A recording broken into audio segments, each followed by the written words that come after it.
and welcome back. We've missed you guys for a long time. I know it's been a long while you've been waiting for us. We took a short break and now we're back. So we welcome you to a new year, a new episode of the Footstep Show. My name is Cecilia, but I go by the name of C. And today we're going to talk about start right and end big. And we'll be right back.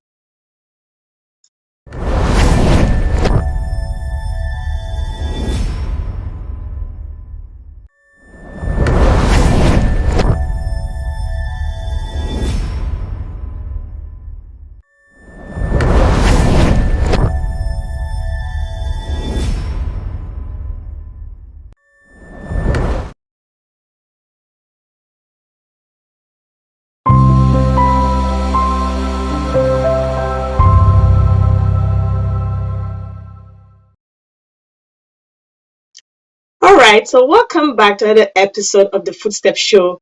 I know you've missed us a lot, and we also missed you. So today we'll be talking about end right, start right, and end big. And our guest today is Sister Bridget Sibro, all the way from United States. Welcome, Sister Bridget.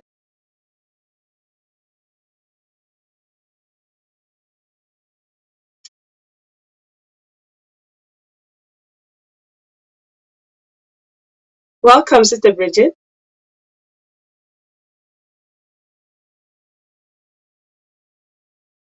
So,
hello, and welcome to another episode of the Footstep Show.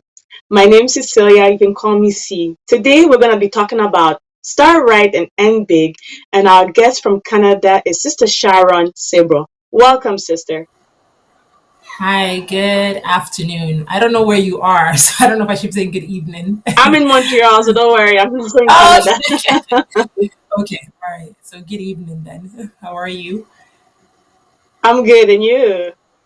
Good, good, thank you. Internet is very tricky. I don't know if I'm okay. It seems like I may be lagging, but let me know if it's okay. No, you're fine. You're very fine. Okay. You're very All right, fine. sounds good. Thank you for joining us. So, if you can talk about yourself a little bit, who is Sharon Sirbo? Oh Lord. She's the girl that's trying I'm trying to hide. It's kind of hard. Honestly, I think for me, when somebody says talk about yourself, I never know what to say. But I just know that I am somebody that loves, is very grateful for her life and is grateful to God for just seeing her through um, the many challenges. I don't know if I'm frozen. Okay, I'm back again. I think I don't know if I'm still there, but yeah, I'm grateful to God for seeing me through the challenges. Sometimes we don't talk about that enough, but I am a Christian, God fearing. I love learning. I love reading. I am an entrepreneur by nature, a lawyer by trade. What else? I'm a mom, a sister, cousin, everything else. And I keep saying that I am my ancestors' greatest dream because they would be very proud of me. Great, great, great, great. So how did you start your life?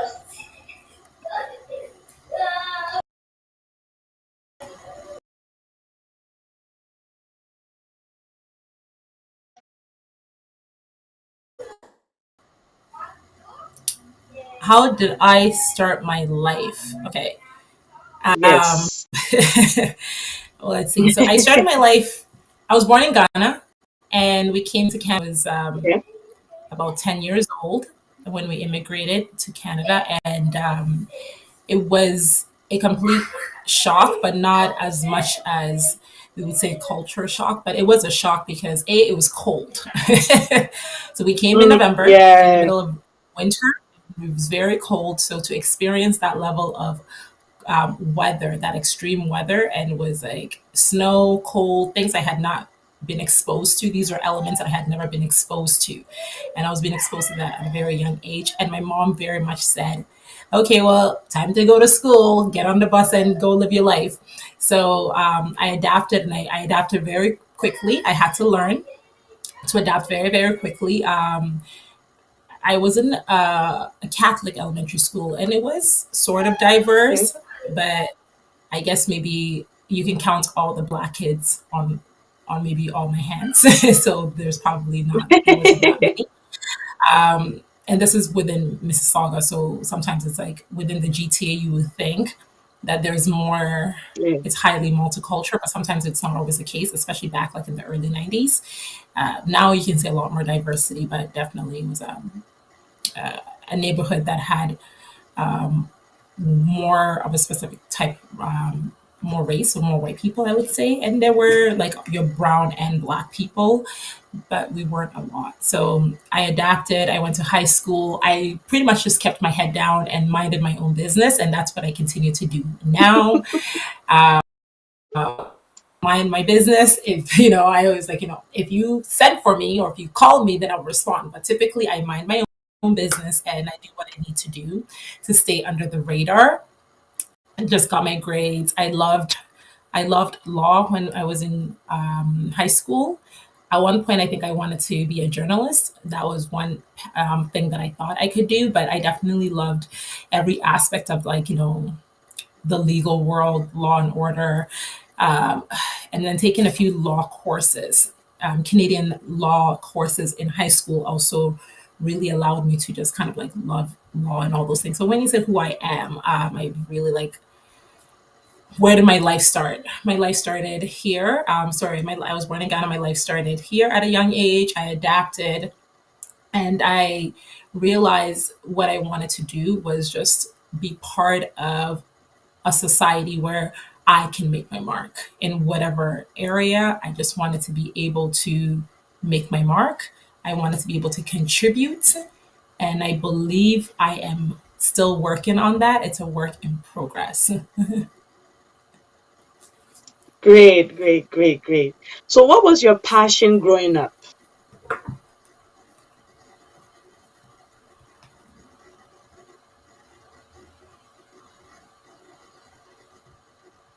I definitely feel that there is a bit of internet connection issue.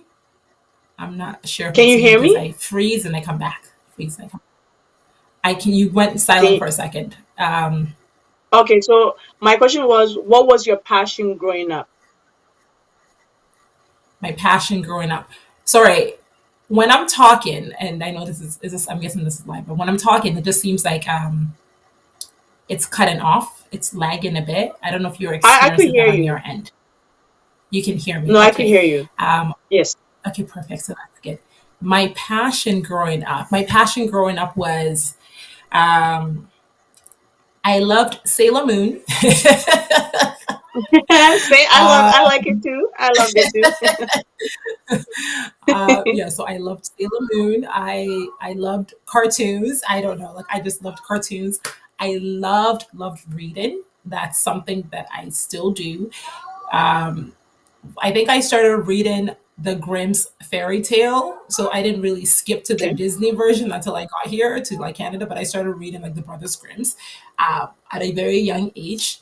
So I'm known within my friend group to sort of like stifle all their Disney dreams. Like I'll tell them like all the horrible aspect of the Disney version that they don't show the kids. So one of my friends like, stop doing that. You're a killer of all kids' dreams. I said, well, this is what happened in the actual book. So I do love reading. I've always loved like imaginative play when I was young. Hmm. So just dancing, acting. I remember when I was really young and I was back in Ghana. I was part of a drama club, or yeah, it was like Oh, okay. an acting drama that we used to put on plays, and one of the first plays that we put on was Snow White. Snow White was one of the first plays that we actually did. So again, like yeah, I loved acting, I loved music, dancing, just anything in the arts. Really, I was really like a big fan of anything in the arts. So arts and literature was something that I was really passionate about growing up, and it continues to be a passion of mine. So I'm not really, I'm not a singer or like an actor or anything, but I do enjoy. I have like art in its form, whether that's painting, whether that's music. Music is just so calming. Any form of music, really. Like my playlist is just so random. Like I can go from like 90s hip hop to 1 minute to like praising God and holding my hands up and like the next song, and then coming right to like Afrobeat, and then go into like reggae music. So I love music. I love like alternative bands like Coldplay. Like I believe like my passion really is really in the arts and literature, and I really used to use that in the things that I do right now. Oh, great. Great to know. I like cartoons too and music at the same time. So we have something in common. That's really great as passion. So I know the year is almost over, but what can we do to start the year right? Even we have little time left to go to 2023.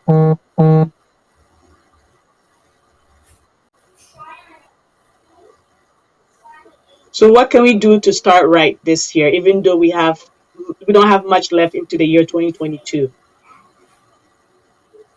Um, sorry.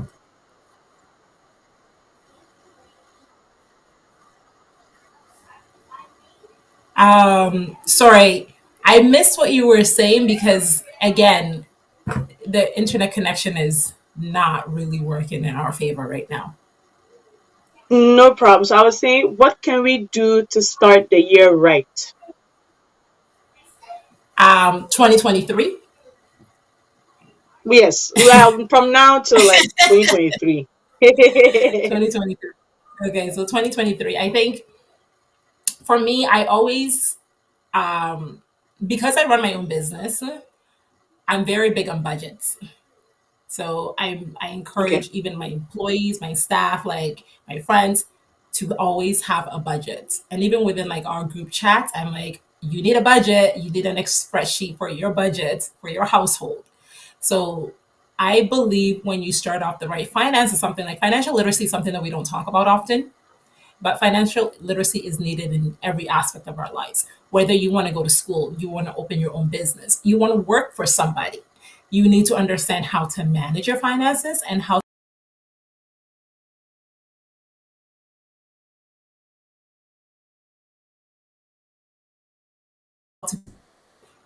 but you have $100,000 taste, you need to figure out how to make sure that that negative 40 that you're behind is either being cut out completely, or you find a second job to make sure that you can accommodate that.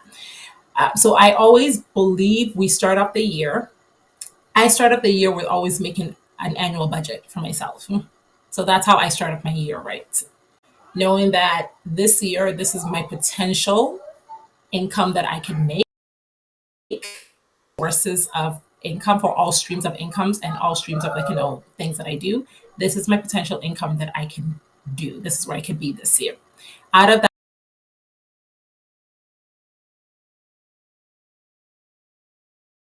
that, to my home, I might place the most attention to my child's extracurricular activities, making sure that my staff's taken care of. Like, so where do we put those attention to? So that's how I start off my year.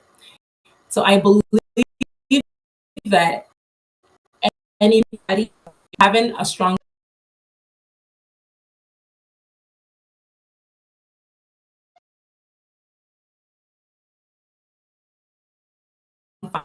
God, and you end up the year with God. So that's also another place. So you need to know where you're walking, what your purpose is, like, what your purpose is, what you've been called to do, um, what God has called you to do, what you have been personally been called to do, what's on your heart, like you said, what's on your passion, what's part of your passions, what are the things that you do that makes that fulfills your life. But really, you need to understand your purpose. So, like to me, when you start off the year, always understand, okay, what is my purpose for this year? Is my purpose to gain more knowledge in a certain industry? Is my purpose to help more people? Is my purpose to finish school, to go get this job, to put that application in? Where is my purpose? So, like, always knowing your purpose for every single year of your life. And you don't have to do a 5 year plan. People always want to do a 5 year plan. Those are good in theory, but realistically, I think like you give yourself a break and you show yourself the grace that having a 5 year plan might not always work out. So having a yearly goal is always a better way to go. So is it by December, you kind of sit down and say, from January to December of 2023, this is what I want to accomplish this year, and then go from there. So I believe like having a yearly or an annual overview of the things you want to accomplish is a better way to go about to like ease yourself, don't stress yourself out, and really show yourself that grace rather than saying, this is my 5 year plan, this is my 10 year plan. And then if it doesn't work, we go to plan A or plan B or plan C. Great, great. I know you were talking about like but starting on a budget. Can you give us like a rough idea of your budget that you plan for the year? Oh, yeah, absolutely. So my budget includes my housing, so mortgage, all other bills that comes with the utilities. We have transportation. I'll put in entertainment. I'll put in clothing. I will put in extracurricular activity for my son, who is 5 years old on Wednesday. So I'll put in extracurricular activity for him. I will put in travel, and then I always put an asterisk beside that, or I highlight it because that's not a big deal. If it happens, great. And it's not a big deal not because it's just sometimes I don't have the time. I'm not afforded the time sometimes to just like go off and go away. I would really like to go away more often, but I'm not able to just take off and leave as I please. So I will put in travel, and I'll just put in things that I feel like will make our whole year more holistic, but really keeping in mind the major things. You need shelter over your head, whether you own, whether you rent, whether you live with parents, whatever it is that you need, you actually do need shelter over your head. So like those things, utilities, your phone bills, your bus passes, your gas if you drive, if you have a car, your car payments, insurance, home insurance, all of those things. So those will go on. So that's what my budget will look like. And then within the budget, I'll have like a benevolent fund. The benevolent fund really is for my family back home in Ghana. So that also goes in there. Okay, what can I contribute on a monthly basis? What can I help send back home? It's not mandatory. So that's like, what can I help? Other scholarship or foundations that I want to help. That also goes in there. Even like membership associations, all your Netflix accounts and your Amazon accounts and all of those things. Put that in your budget because some of you guys have Disney Plus and this and that and that. It adds up. See if you need all of it and how often are you using all these subscription services and cut some of it out. So I do make sure that my budget is exhaustive, and I highlight it by what is most important.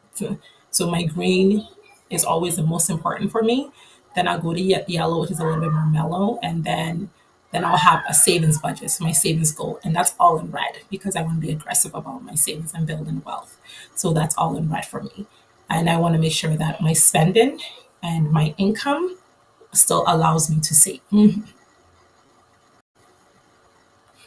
put that into note, like to plan my budget for the year. So, my listeners, our church viewers, don't forget to always plan, do a financial budget for your year. That's very, very important. Thank you so much for sharing. So, how do we find our career choices? Honestly, I think that's like, I've spoken to a few young people, I've spoken to my group of friends, and career choices are one of those things that I think as an individual for yourself, you really have to know what you want to contribute, first of all. What do you want to contribute to the society, to your community? Let's start with that. Once you know what you want to contribute or how you want to contribute, then I think it makes career choices a lot more easier. And it's not always like easy as in like an easy path for you to go through, but it makes it easier because there are people that get into careers that are guaranteed incomes, such as the healthcare sector. Go into nursing, you're for sure going to get a job once you finish, especially now after the pandemic. But it might not long term, especially maybe bedside nursing, for instance, might not be long term what you want to do or where you even want to be. So you might still love the nursing sector or the healthcare sector. Figure out how you want to contribute to your community and to the society that you live in. So that's always my starting point. How do you see yourself fulfilling your purpose here on earth? And if that means serving people, what are ways that you can serve people?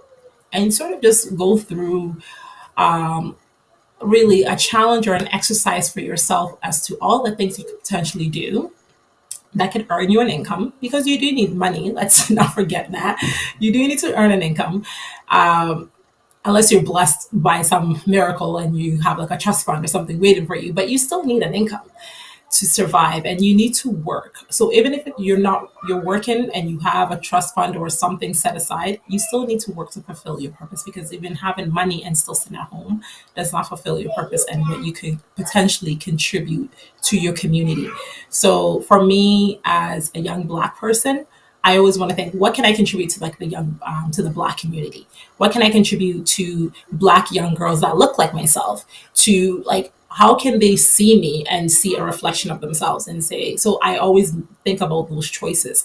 Okay, well, we can go to law school, we can go here, we can do that, we can open our own business, we can like, there are spaces that we feel sometimes we're not able to occupy, but Mhm. it is possible when you see other people occupying those spaces. So for myself, I always think, what can I contribute to my society, like to my community? And I do share with people, and it's something that's very proud of me. I own a child care center, and it's a licensed child care center. So it's a full scale business, and we are the first licensed child care center owned by a Ghanaian within Ontario. And I don't mean home daycare or home agency, like an actual like child care center in a plaza or a standalone building. This is the first Ghanaian owned one in Ontario.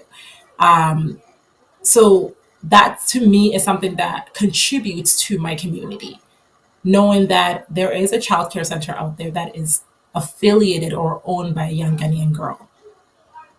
We're following the ministry's regulation. We're going through the CCYEA. We employ people. We serve the community. And there's so many things there. But it makes me proud knowing that this is Black owned. But further, it's also Ghanaian owned. So anything that I do, I'm always cognizant of how can I contribute to my society? How can I contribute to my community? And anything that we do, because the center does well, I'm able to then pour that back into the community. To know that there's a Ghanaian owned childcare center in Ontario. We also have one Yes. in Montreal here too, a childcare center, like a daycare center owned by a Ghanaian. So it's very, very refreshing and rewarding to hear that we have also a first Ghanaian owned childcare center in Ontario. So congratulations on that part. Like, well, I'm very excited. I'm also an early child educator, so it's very, very refreshing to know that there's also a childcare center in Ontario owned by a Ghanaian. So it's Yeah. very great, very We great. All right, so we'll take a short break and we'll be right back.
Are you an African parent who is looking to engage your child in an educational program? AfriCanada Hub is a non-profit organization that aims to elicit the creative and leadership skills in the Black child. Register your child today in our ongoing book clubs and leadership programs by calling or texting 416-939-0530 or by visiting our website at www.africanadahub.org. Africanada Hub,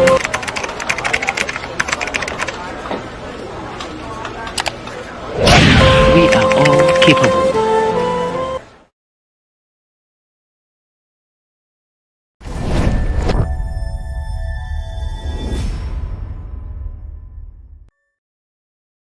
All right, welcome back. My name is Cecilia, but you can call me C. We are live on Facebook and on YouTube. Don't forget to follow us on Instagram, Facebook, YouTube, Twitter as the Footstep Show. As the Footstep Show. And if you have any questions or comments, please post it on the Facebook or on the YouTube and we'll read it out loud. So today we are still talking about Start Right and Big with our guest in Canada, SHARON SIRIBOE. Welcome back. Thank you. Thank you. So my next question will be, what was your motivation? What motivated you to be where you are today? Um, okay. I was going to say motivation in life. Honestly, I think I knew I always wanted to do something in the legal field.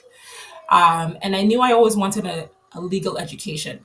So my grandfather was a Supreme Court judge, and there's a lot of lawyers in the family also.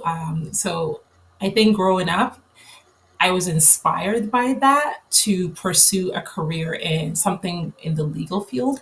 And definitely once I got there, and it wasn't an easy road, and we can definitely talk about that a little bit more later if you want, but it wasn't an easy road, not getting acceptance into law school, but really starting law school in the sense of like, being able to start like financial implications and all of those things, as well as, so that's really the big thing, taking time off to make sure that I had all the right finances and I wasn't in school with a really huge debt in front of me. So I did all of that. And my passion, or what kept motivating me, was that I know that education is a tool to be able to lift people from their current positions to higher and better places. Now, I know people are always going to say, or give examples of the Mark Zuckerbergs or the Bill Gates that, went to Harvard for 1 year and dropped out. They went to Harvard for 1 year. So they're intelligent human beings because they got into these Ivy League schools. Now, that may work for some people, it may not work for all. So to me, I'm a big advocate of education. I am a big advocate of education, especially for people of color, women of color, men of color. I'm a big advocate, and I'm going to keep saying it. I think education is important. When you are there, listen to use that to carve your own destiny. Don't go to school just for the sake of just going to school to make friends and be popular and then just brushing it off. Like, don't make your grades. If you can still be popular and have fun, you can keep your head down like I did and mind your own business. Unless they send for you, then you go for them. But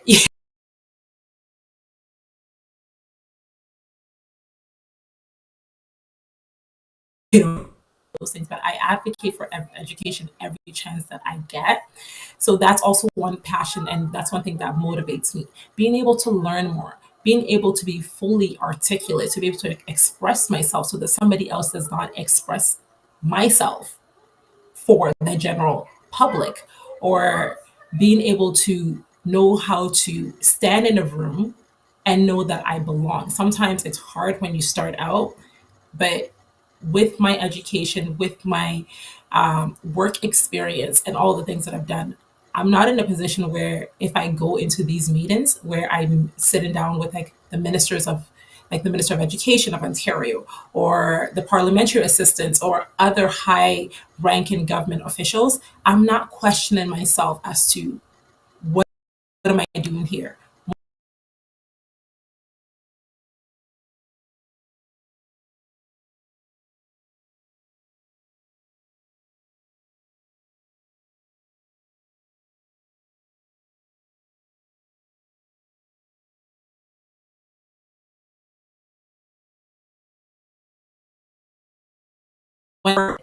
Um, I think I was still learning to carve my own path and really have my own understanding of how I can be purposeful in the space that I've been given.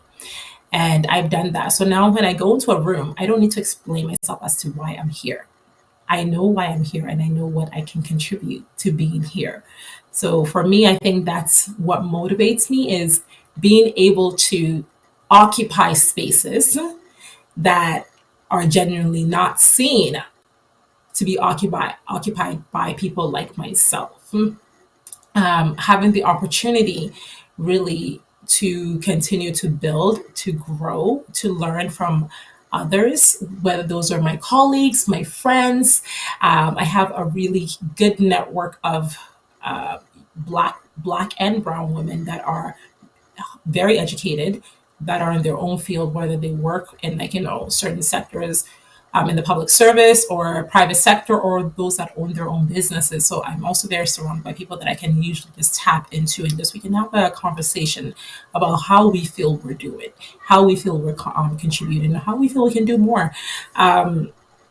So I think really when I had a baby, I definitely think one thing I can say for sure is once I had a baby, um, my passion was different or my motivation was different. I always say once I had Eli, I hustled differently. I really did. Like everything just became about how do I make sure that he is in a space and he is in a world where he doesn't have to feel that he has to explain himself for the things that he has, or while his other counterparts may be able to be gifted certain things or go into certain places and they're not wondering how they got there. So I wanted to work harder for him so that he can also see me working hard and really just enjoy the fruits of what I've been able to do. So I definitely hustled a little more differently once I had him, and my hustle just became a complete passion that has spun into again different businesses, and I continue to work because of him. Great, great. Very good to know. So are there any tips in ending big? um, Honestly, I think for me, I'm not really done yet. So it's hard for me to say that I've ended big. One of the biggest accomplishments really for me would be graduating law school, right? Like Oh yeah, my degree of is course. still like my degree, like my undergraduate degrees hang in my mom's home, and my law degree is kept with me. I haven't even had the opportunity to even frame the degree. So it's Wow, still in the wow. portfolio that they gave it to me, and it's been years. It's in that part, and I don't know what it is because if it's there, then it's kind of exposed. But when it's kept in that little portfolio, it's almost like I hold it close to me, right? So Yes, it of being on a course, of course. wall, like there could be 10,000 degrees behind me, but this is my office and there's really nothing on the wall. And I've been saying maybe I'll finally put my degrees up and I'll put my certifications up. But my law degree is really like the biggest thing for me in my life. Not like, my son is, but in terms of educational accomplishment, Yes, yes.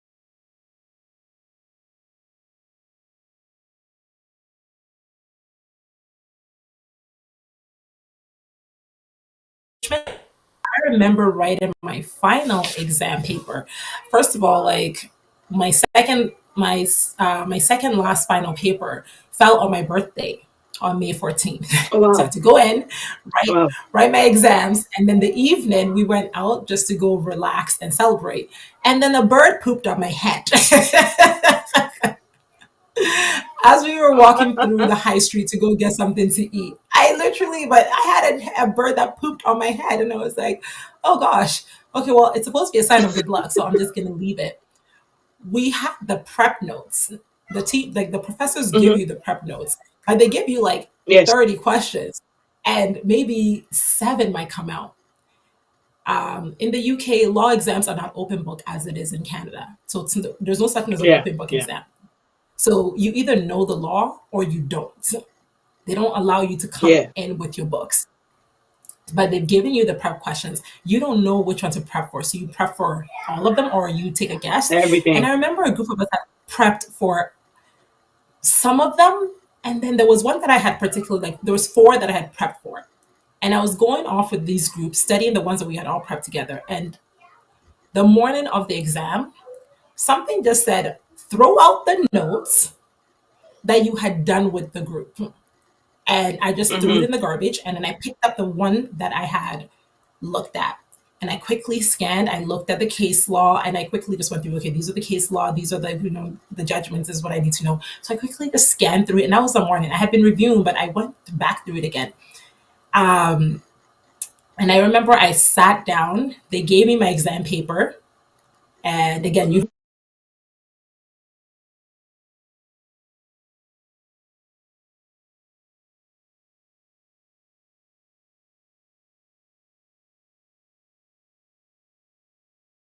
Mm-hmm. have none of the ones that we have been preparing together as a group, Wow. none of them showed up. So when I dumped those Wow. papers, the Wow. one that I went back to, there was out of the four, three were there.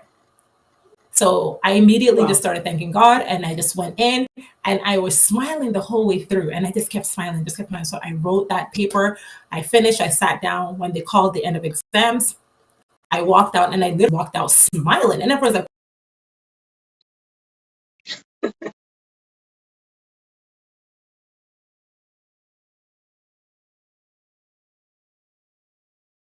who's laughing walking out of here when we prepped for this? And I said, no, I actually threw those papers out like within the last half an hour or an hour. Did you guys make through? Like I went and sat by myself and I reviewed. So I left there with such confidence and I did really well on that exam. Like an A, like it was, I think it was like the equivalent of it would have been like an A plus in like the Canadian grading system. Yeah. But it was a first class grade in the UK. And I was so happy about that. And like obviously that also boosted my overall average. But when I wasn't able to attend my graduation, first of all. So that's also another thing because I had to come back quickly. So graduation was, I think, July or August, and school was done by June. So I didn't want to stay around because the pound was getting a lot more. It was like 1 to 3 Canadian. So I'm like, okay, I got to pack up my bags and go. So I packed up my bags and I went. So I actually missed my graduation, but they mailed me my diploma. When they mailed me my diploma, it meant so much to me and I still hold it into that portfolio. So to me, I think like that's one of the things that I would say finishing big, because when I talk about the reason why that is finishing big for me, I didn't go to law school in the most absolute luxury, right? There were Mm-hmm. people with me that the tuition plus your living expenses should have cost maybe $50,000 a year or 30,000 dollars a Yeah. year. I know people that were spending, like other Canadians that were spending $70,000 a year. I know one of my It's close a lot. friends she spent 70 grand a year. Wow. Wow.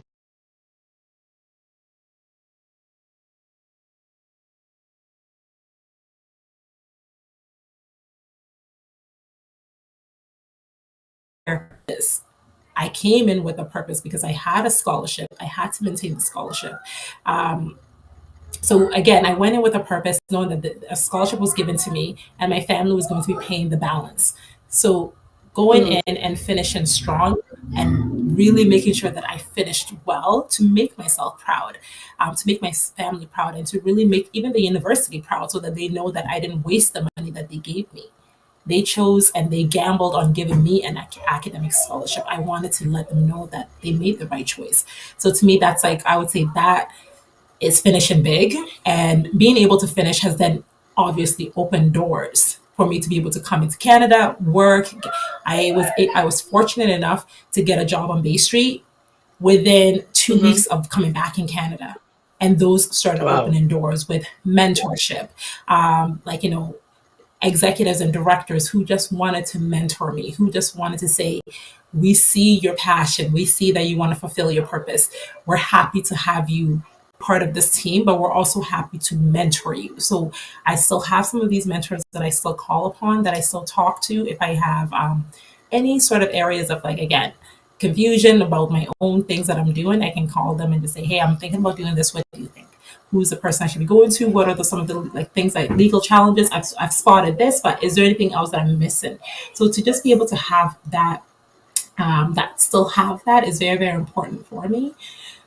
So yeah, but I don't know if I want to say I'm completely finished yet, because there's so many things that Sharon is working on and doing that I am happy to Yeah. be able to just say every single day is a work in progress. And as long as I'm So it's great to know that, like, one of your finishing big accomplishment will be that your law degree. So I think, like, if we set up our own goals for the year, and that we can work hard and we can win it big in any accomplishment. So it's very great and very good that to know that, like that is finishing finishing school big. was, yeah, you're finishing big with the law degree. So I think that alone can encourage other people to say, okay, if she was able to finish her law degree, then I can do the same in finishing my degrees, or whatever it is, or whatever we had planned for the year. So I think that's very, very great to know. So why is it important to end big? I think it's important to end big. I don't think it's as important. I think really Hmm. it's necessary for yourself as an individual to set your goals, but to continue to show yourself grace. So somebody's big might just be waking up in the morning. Give yourself the grace when that happens. We don't want to put stress on people. We don't want to put stresses on yourself, your families, your friends. Everyone knows their limit. I can go on a 4 hour sleep and still do really well. I can go to bed at 1 or 2 a.m. and wake up at 6 a.m. to start school lunches, get us out of the house by like 7:45 to drive to school. And I will be completely alert, and I'll jump in interviews with, like, the newspaper. I'll jump in board meeting, and I'll jump in advisory meeting calls. And sometimes I can work up until, I would have been up from 6 a.m. up until maybe 10 a.m., 11 a.m., still taking calls or still doing work, and then maybe falling asleep and relaxing. And then in between me working, I also have a young son, so I dedicate a lot of time also to him, all his activities, driving him from place to place, making sure that he's being fed. I'm spending time with him, communicating with him, doing all of those things. So I have to make sure I can avail myself to the things that I'm capable, and I know where my limits are. That's not going to be everybody's limit. So that's what I say, like, it's necessary for you to finish big, but you have to understand what your big is. Your big won't necessarily be somebody else's big. And we don't want to compare ourselves to what everybody else is doing. We want to continue to motivate and encourage each other to know that these things are possible. However, if you're not getting there at that exact same speed as the other person, continue to show yourself the grace. That doesn't also mean you're going to be slacking or procrastinating, because then you're never going to get anywhere. But we do have to understand that for somebody that might be suffering, a mental health issue, getting out of bed and being able to just shower, brush your teeth, and putting clothes on, that's a big for them. Like, if they're able to go through that day, like, and they finish that day without having any depressive or suicidal thoughts, that's a big for them. So everybody has to know what their big is, and we have to applaud people for the steps that they take to get to where they need to. So I'm very big on showing people grace, but I'm also very big on encouraging, motivating, and letting people know that you can only stay in a certain place for so long without moving along, right? Like, you have to eventually to say, this is enough. I need to be able to move on. I need to be able to get to the next step of where I'm supposed to be. And that's up to you. No one can do that for you. So again, yeah, I do agree. It is important to finish big, but you have to define what your big is. And your big has to fit into what's currently happening within your life and your purpose, and how you see yourself fulfilling your purpose within this world, your society, your community. So, in all we've said today, in terms of what motivations, you winning big, which is your law degree and everything, what lesson can a person like myself can learn from you? Don't give up. Honestly, don't give up. If I gave up, I wouldn't be where I am today. I wouldn't be where I am today if I gave up. If I gave up on the fact that, I didn't have the right funding. If I gave up on the fact that when I applied for the first visa, it got denied. And I was like, okay, forget it. Like, my first student visa to the UK got denied. Then I still packed my bags and went to the UK anyways, just for a visit. But when I did that, they flagged me. They flagged me and they said, what are you doing here? You just got denied a student visa. And I said, I'm here to visit my sisters. And I'm also going to go through Amsterdam to visit my aunt. And I had a wonderful 2 week vacation, or 2 or 3 weeks. I think I was there for I was probably there for like 3 weeks or a month. I just spent like about a month there. I relaxed. I enjoyed my sisters and their friends and their company. I got to know London a little bit more. I spent about a week in Amsterdam with my aunt. Um, and just them again. So like somebody was like, "Oh, I just got denied. I'm not coming to the country," but I went anyways just to enjoy life. Not giving up means me realizing that when one door got shut, I just asked God to open a window. Or if the window wasn't big enough for me to squeeze myself in, like, well, God, you can just kind of like make a crack through here, and then I'll just put my side through there and go. It's just continuously finding ways to reinvent myself and the things that I'm capable of doing, and just continuously thinking outside of the box. So don't give up. Sometimes we get to a point where we really had enough. And I think for like young Black and brown people, can you excuse me for a second?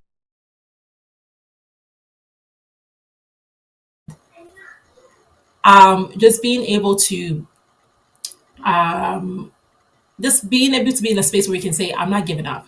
I can continue to work. I can motivate myself. I can look for other people that are a source of inspiration, because there are other people that were a source of inspiration for me that allowed me not to give up. So if you're saying like, what can I tell people like yourself? Look for people that can inspire you. Look for people within your friend circle and your community that can inspire you. And look for just people that can mentor you and people that will lead and guide you, people that you can just have conversations with, that they will understand that maybe where you currently are isn't where you necessarily want to be. And how do I then go to those places? How do I then get there? What are some wisdoms that they can impart on you? So don't give up on yourself. And definitely I've been saying the word grace. Show yourself grace, because everyone, like, on the ocean together, right? Like some of us are in a yacht, some of us are in like a boat, some of us are in a makeshift raft, but we're all in that, on the water, we're all in this storm, but just how we're being protected in that storm is completely different.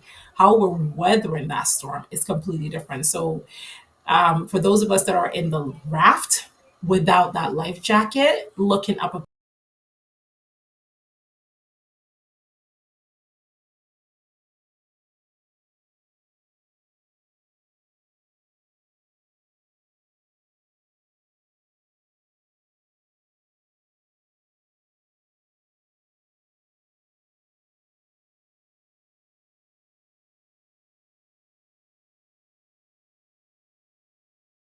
people education, maybe you want to go into policy and stuff like that. Figure out, is this where I want to contribute, or is there something else more that I'm meant to do? And then just work towards that.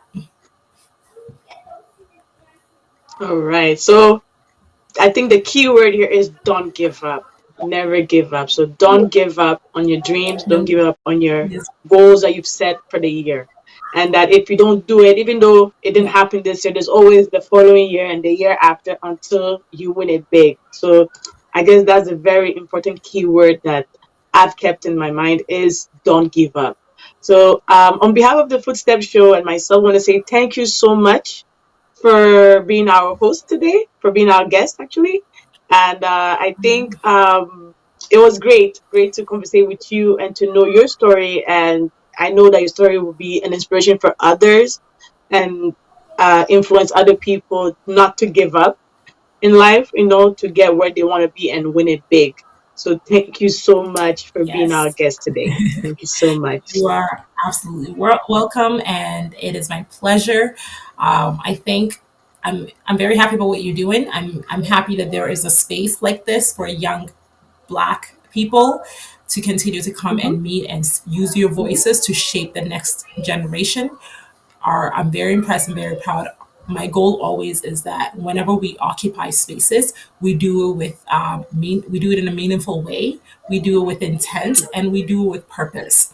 And when you do those things, people automatically flock to you because they want to know why and what is happening, why that is happening, and what True. exactly is happening. And we need spaces. We need to continue to occupy spaces where we weren't able to do before. Talk shows and things like that. I mean, yes, there is Oprah, but how many, like, how many Oprahs were there? Yeah, it's So we very want, and true. even these small spaces, and they do help. Like using social media to influence our young generation because that's the tool that they use. So we have to find ways to make Yes. sure that we are really infiltrating them with knowledge. And again, knowledge that they will equip themselves with and really know that they have a place here on earth. And we're here to make sure that we guide them, we support them, and we encourage them while they find that space. So it's been a pleasure, and thank you for the opportunity to be with you guys. Thank you. Thank you so much. So that'll be it for Mhm. today, cherished viewers. So please don't forget to follow us on Facebook, YouTube, Instagrams, Twitter as the Footstep Show. Until then, see you next time with another episode. Have a great evening and enjoy the rest of the weekend.